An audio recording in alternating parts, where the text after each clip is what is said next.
Ndugu wananchi wa mkoa wa Arusha, mkoa wetu ni miongoni mwa mikoa ya Tanzania ulionufaika na kujipambanua kwa fursa mbalimbali zikiwemo fursa za mikutano. Mikutano kwetu hutuletea wageni na wageni hutuletea uchumi unaogusa katika sekta mbalimbali. Itakumbuka mwaka jana, mwaka 2024 Agosti, Daktari Samia Suluhu Hassan alichaguliwa kuwa mwenyekiti wa asasi za ushirikiano wa siasa, ulinzi na usalama wa nchi wanachama wa SADC. Na nafasi hiyo inampelekea mkuu wetu wa majeshi CDF Jacobo kuwa mwenyekiti wa wakuu wa majeshi ya nchi wanachama wa SADC. Na kwa namna kipekee kila mwaka huwa kuna mikutano, na mkutano wa 33 wa mwaka huu bahati imetudondokea wana Arusha unafanyika katika mkoa wetu wa Arusha.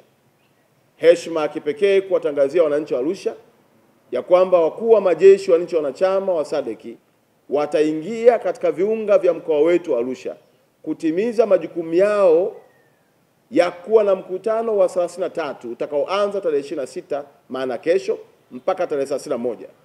Mkutano huu ni mkutano wa kawaida, watapata nafasi ya kujadili mambo kadha wa kadha ya ulinzi na usalama katika ukanda wa SADC. Na baada ya jukumu hilo watakuwa na shughuli zao katika viunga vya mkoa wetu, ikiwa ni sehemu pia ya kuchachusha sekta yetu ya utalii. Naombe wananchi wa mkoa wa Arusha, mtakapowaona wanajeshi hawa katika viunga vya mkoa wetu, msiona hofu yoyote ile. Ni askari wa majeshi ya nchi wanachama wa SADC, wanatimiza majukumu yao ya kusimamia na kupanga mipango ya kuhakikisha SADC inabaki kwa salama.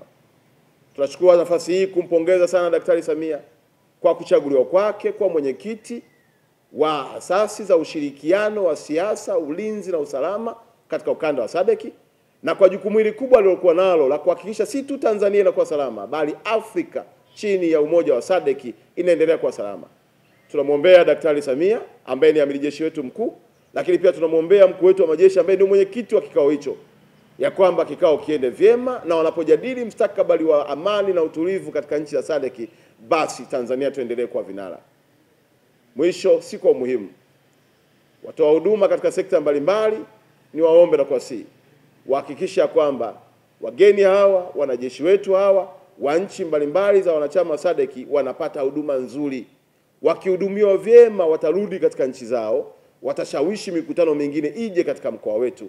Na kadri tunavyozidi kupata mikutano katika mkoa wetu, tunazidi kujenga uchumi wetu, si tu uchumi wa mkoa bali uchumi wa mtu mmoja mmoja.